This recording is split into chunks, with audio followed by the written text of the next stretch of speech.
So, the first thing we wanted to talk with you about, obviously you spent some time discussing yesterday in the Palm Beach County Commission meeting, was contact tracing and how you've come across some challenges doing that. If you can kind of explain what the issues you're having are.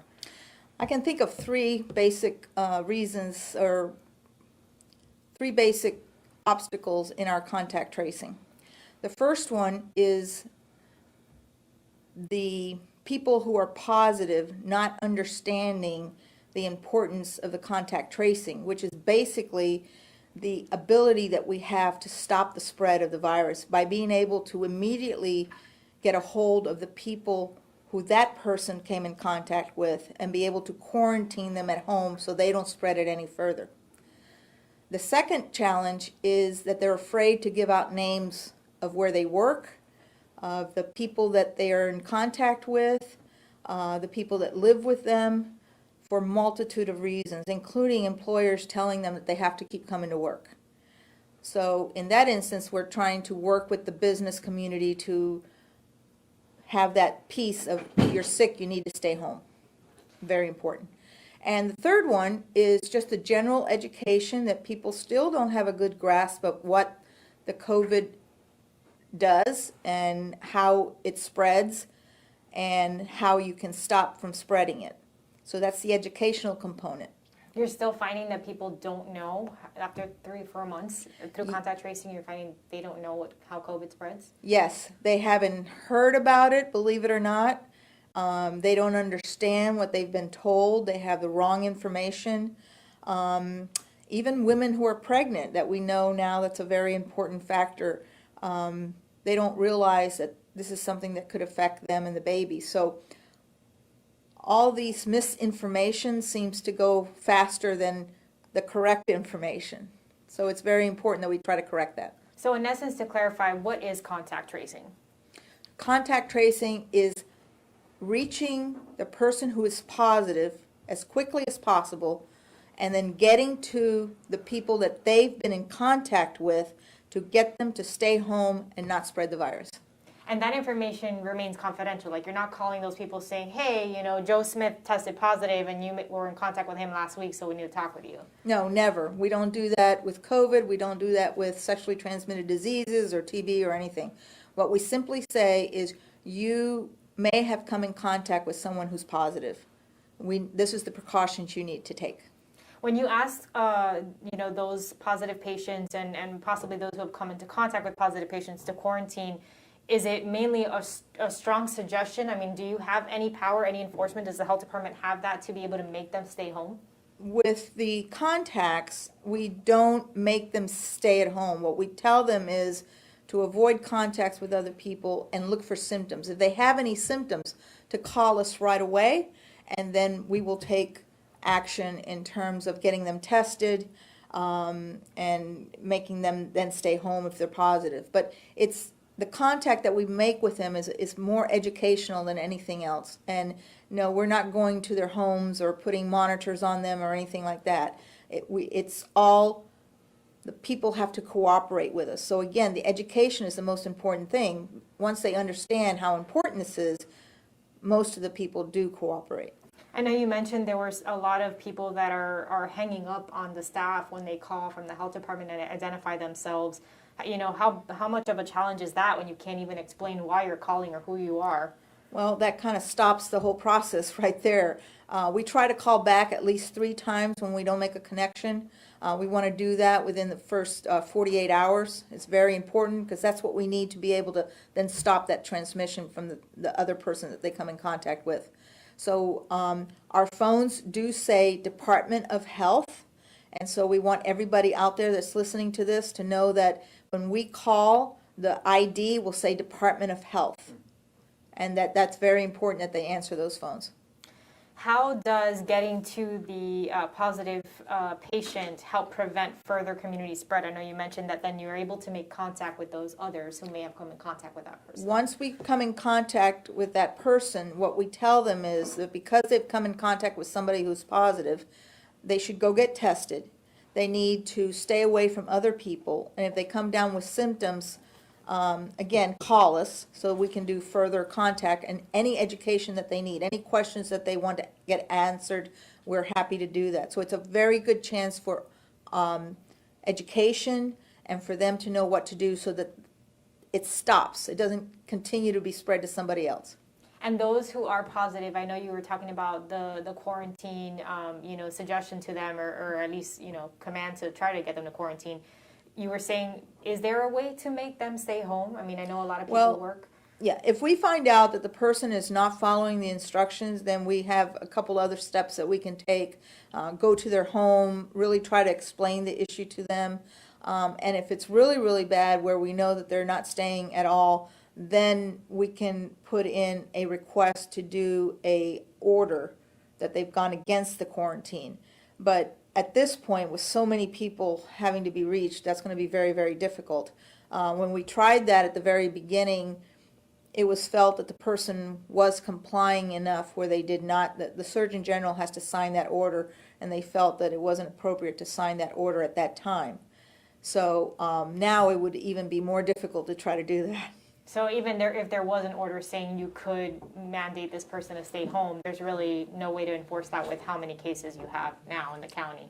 It makes it more difficult. If we have to, we definitely can do the order and put them under quarantine order. If they violate that order, then they can have fines and consequences to that. Now, to the contact tracing questions, are the COVID-19 positive patients required to answer questions from the health department? Well, the required word is misleading because if somebody doesn't want to answer, they can go ahead and lie to you. So again, once we explain why we're doing this, I'd say 99% of the people that we talk to do cooperate. It's education. Once you know what you're doing, you cooperate. It's the ones that don't understand or that are scared that may hang up the phone. Right. We're just trying to figure out, you're not violating any type of county ordinance or state law if you don't answer the questions. It's just more so if you do answer and cooperate, you are helping for the greater good to stop this spread. And that's how we want people to understand it. Okay. And then I wanted to ask you a little bit about the dashboard numbers because I know that's so confusing for a lot of people who sign on to the Florida Dashboard COVID site. And, what advice do you give to our county leaders? What numbers should they really be paying attention to? Because I know that has shifted a bit now that we've seen more cases. There's several ones that are very important. Obviously, the increasing number of cases, that's an indicator that the virus is spreading more in the community. The other two pieces is the total people tested positivity rate, and the other is the daily lab positivity rate. Those two numbers indicate that the virus is spreading. There's more virus in the community because it's a fraction. So if you have 1/2, that's 50%. If the bottom number goes up, 1/3 is a smaller number. So the more people you test, the number should be going down, and it did. When we were flattening the curve, those numbers went down. Now those numbers are going up, which means the positive numbers are becoming greater. So as the positive numbers become greater in the community, you have more viral load in the community itself, and more people have a chance of becoming positive. And That's I know the importance of those numbers. And you've clarified this before, but just so people understand. So the positivity rate, does that count more than one positive test from one person, or is it just let's say an individual tests positive and in 2 weeks they test themselves again because they want to know if they're still positive? Does that get included in the positivity rate? The positivity rate for the daily labs includes everybody that's tested that day. The number of cases only get counted once for positives. So people get confused between those two things. Okay, the total people tested positive, that is just one case. You don't get counted twice if you're positive. But the daily labs, they count everybody that got tested that day. So the positivity rate percentage, that is the percentage of people who tested positive over all the people who were tested that specific day, which means if you had tested positive 2 weeks ago and you were tested positive that day, you're going to be counted in that daily positivity rate because now you're positive that day. The daily lab positivity rate, yes. And I know we get an average for the state, for the county. Is it possible that the averages are higher in other parts of the county given that we have, hot spots in certain sectors of the county? Yes, and the idea is that you need to have the number of the total people tested in both indicators to be able to have a fraction and a rate. So you want everybody. You can't. It wouldn't be good to do just the positivity rate of one little area because you're not going to get a true number. So it's The an bigger average. the bigger it is, the better Right. representative it is of the rate. So the number we see on the dashboard is the positivity rate for our county is an average percentage of everybody who tested positive for that specific day. No, it's Okay. not an average. It's the number of positive tests that day divided by the total number of tests that were tested that day. Okay. It's a fraction, it's a rate of positive people over the total number of people tested that day for the labs. And clearly that changes day That to day. changes every day. So that number you use a lot to guide yourself and for county leaders to guide themselves on what we're seeing day to day in our county. Right, because both of those rates should be going down if you have less virus in the community. And some people say, well, it's just we're seeing more virus because we're testing more. We want to test even more than what we're testing, because that rate should go down the more you do if you're getting rid of the virus. If the virus is growing in your community, then that number is going to go up. And we've also seen, hospitalizations go up, ICU. Talk a little bit about the seriousness of this. Just I know a lot of people out there, they're still very skeptical about this virus, and just seeing those numbers, what does this mean? The whole intent of flattening the curve and containing the virus is, one, so that people don't die and so people don't get infected, because we know that there are consequences for this infection. Even children who are asymptomatic, we see that when we take x-rays of those children, there's damage in their lungs, and we don't know what kind of long-term effect this is going to have. So that's the number one, the health and the death that we don't want to happen. The second piece, and a very important piece, is the surge that it creates in your hospital. You don't want to get the pictures that you got of New York or in Italy, where people were having to make the choice of who goes on a ventilator and who doesn't. That has not occurred in Palm Beach County at all since the very beginning.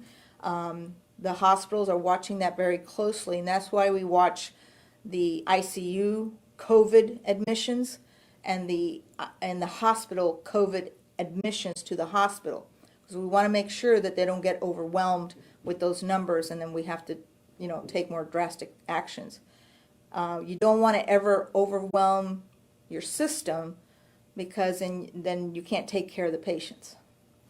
Do you feel that, and I know at this point, yesterday in the commission meeting, this wasn't brought up. I know you're a huge supporter of educating the public rather than enforcing more restrictions. But the way that we're going, do you think that there may be a recommendation coming in the future to pull back or roll back some of the reopening that we've seen? Well, I know for a fact that in Palm Beach County, the majority of the people want to do the right thing. They understand the importance of this. And I think that as long as we can continue to educate, there wouldn't be a need to force things on people. When you're forcing somebody as a teenager, the moment your parents told you you had to do something, you don't want to do it. So I think a lot of the resistance we want is that we're seeing is the fact that people are being forced to do things. I don't think that helps. But if you can understand and you can do the right thing to protect yourself and your family and your neighbors, then they will do the right thing, and we can flatten the curve like we did at the beginning. We did a really good job in Palm Beach County, and I think we can do it again. But back then we did shut down everything, so people didn't have a choice, and that's how the curve flattened. Unfortunately, that's what it took. Do you think that there will be compliance, given that the county has formed a task force team? I don't know how much they've been able to do yet with that, but is that the hope anyway? That is, because if the businesses, it's real important, you have to balance the two things, right? So right now, we're seeing a lot more cases, but the situation hasn't gotten where more people are dying. The death rate actually has gone down. And also the businesses are able to open a little bit. They're not at full capacity, but they're getting back on their feet. So that's real important. So if we can keep those two things balanced, where the death rate doesn't start going up and we don't start overwhelming the businesses, I mean the hospitals, I'm sorry. We don't start overwhelming the hospitals, we have the opportunity to do the two things that we want. Continue to help the economy and at the same time keep the people safe here in Palm Beach County. What do individual people have to do to be able to help flatten this curve right now? It's the very basic thing that we said at the very beginning. The only tool we have for a pandemic is, number one, staying away, the 6-foot distancing, wearing your masks, everybody wearing masks to protect each other and the whole community. Washing your hands, because the biggest chance of you catching this is not going to be from somebody actually coughing on you. It's going to be from touching a doorknob or a handrail or something that somebody else has touched that has it, and then you bringing it to your hand, to your face and your mouth. And then the other one is staying home if you're sick. If you go to work sick, you're going to end up touching things and you're going to end up giving it to somebody. And that's where you can see a whole office have to shut down, whole businesses have to shut down, all the bartenders having to shut down because they gave it to one another. You don't want that to happen in your business, you don't want to have that to happen in the schools, and you don't want that to happen in your home. So people have to take that responsibility that if you're sick, stay home. It might just be a cold, but most businesses are asking them to check in, they're taking temperatures, they're doing other things to try to screen so that people keep that in mind and do not go to work if you're sick. And the health department has also created a team of community workers that are going out into, or planning on going out into the communities and explain these things as well. How will that differ based on what a different community's needs are? It will differ a lot. One is the understanding the culture of that particular community. It would be a different culture if you're in a Mayan community versus a Haitian community or a Jamaican community. We're such a diverse county here in Palm Beach County. It's amazing. And so each group has different ideas of how health should be run. They have different ideas on what is good and what is bad in terms of health. And so having someone that understands that when you're explaining these things is very, very important. Just as important as being able to do it in the language that the person understands best. Absolutely. Anything else you can say? I know yesterday we talked. You talked a little bit about playgrounds in the commission meeting and how you have concerns given that we don't know the effects of what COVID could do to children. Your recommendations have been not to open any further. I know phase 2 was not something that you approved of going into. Do you feel like we need to stay at this point that we are right now for some time? I do, because we need to wrap our hands around this and get the numbers down. And so that's why the county administrator has decided not to open anything further. Miami opened and then they had to close back down. That's even more devastating to businesses. They have to get prepared to open up, they have to buy supplies, and then all of a sudden they're going to get shut down. That's going to be, the end of the business if they do that. So I think we've been wise to keep things where we are with phase 1 and not go any further until we see some of these numbers coming down. And especially that positivity rate will tell us that the virus has slowed down. Then we can start, and we have a lot of plans already approved, ready to go. So it'll be when it starts coming down and we feel that that's safe, I think it'll go quickly and safely. Do you think it will take some time? And I imagine, we've all been kind of waiting to see if this virus would die down in the summer, and we're clearly not seeing that it doesn't want to die down in the summer. I mean, do you think we're going to be seeing more of this throughout the year? There's ups and downs. Yes, we will continue to see this virus. This virus is not going away. There was never any thought that it would just go away. And it will come back stronger in November when flu season is here. We'll have to be dealing with the flu and the COVID, and most people are going to have to, if they get the flu, they're going to think it's COVID. If they get the COVID, they might think it's the flu. So it's going to be tough to get the immunizations for the flu vaccine out right away, and then wait for the vaccine to be ready to be employed to the general population. We have plans to do that. And then we hope that people will respond to taking the vaccine. If not, what you have to do is you have to wait for the herd immunity of the community. So you have to have 60% at least of the community to be positive so that then the ones who are not infected can get protected by those who are. When you say come back in November, I'm just confused because we haven't seen it go anywhere, but do you think there's just going to be more of a spike once the winter season comes around, or? Some of the virus is still here, but some of it has already gone down to South America in the winter. It follows the winter. That was the thought of it's going to go away. But it doesn't always go away completely. It just doesn't.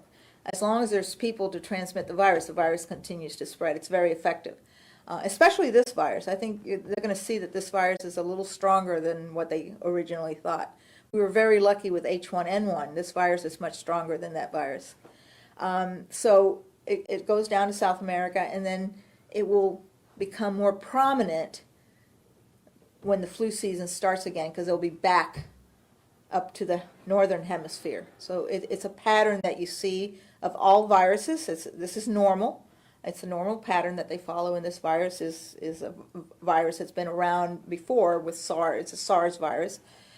This one is new. That's why it's called a novel virus. So we still have a lot to learn from it. But in terms of your question that you asked, that when flu season comes, because there is more flu of all the different flus, we're going to see a combination of all that coming together. So we'll have flu, influenza A, influenza B, and the COVID virus all floating around at the same time. Yeah.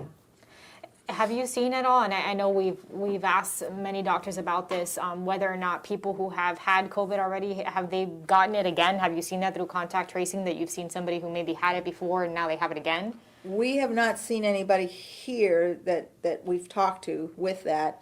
I think in some of the other countries, they have indicated that some people have gotten it again.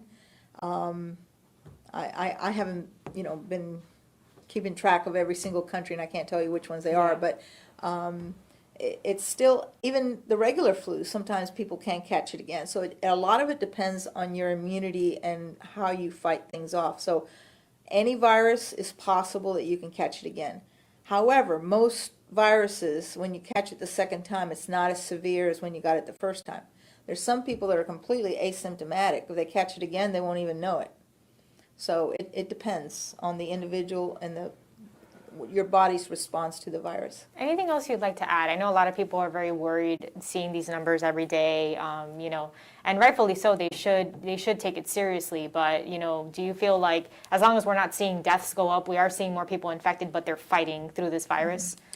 Well, also the other thing that is helping us is that the physicians have gotten better at treating it. The hospitals have gotten better at treating. The respiratory therapists, everybody that works with this COVID virus is learning more as we go.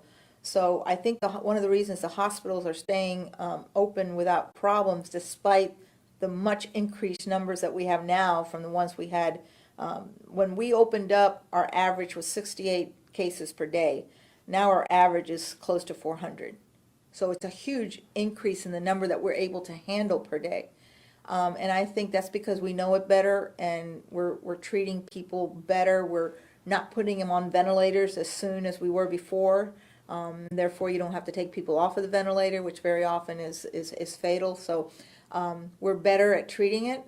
We don't have a cure yet, but we're treating people better, and that's giving us a chance to be able to handle a larger number of people with this COVID. And we're seeing, just looking at a tweet from the Palm Beach County Sheriff's Office, we're seeing a lot more of children testing positive for COVID-19 as well, under 18 years of age. What should parents be doing? I mean, I know that for a long time, in the beginning, children were kind of like left out of this because we thought, well, they're not getting as infected as adults are, but now we're seeing that's not the case, and they're developing other complications too. That's the importance of testing. The more we test, the more we see who is affected and who is not. So we would always be advocates for testing more people. Because we now know that children can get severely ill with the virus, and we now know that children under the age of 18 have died with the virus, and we also know that children under the age of 18 can also have this multi-inflammatory system syndrome, is that if your child is sick, please get them tested. And now we know that we can test easily the kids just like we did the adults. In the very beginning, we were only testing those who were very, very ill, and it was elderly. If you remember, that was the criteria because we didn't have enough test material. Now we do. So now we can test anybody that gets sick and gets the fever, and you don't have to have a lot of symptoms. Anything else you'd like to add, doctor? I don't think people should be fearful. I think they need to get educated, stay strong, stay safe, maintain your distance, and stay home if you're sick. There's no need to fear. You just need to have the right education to know how to handle it.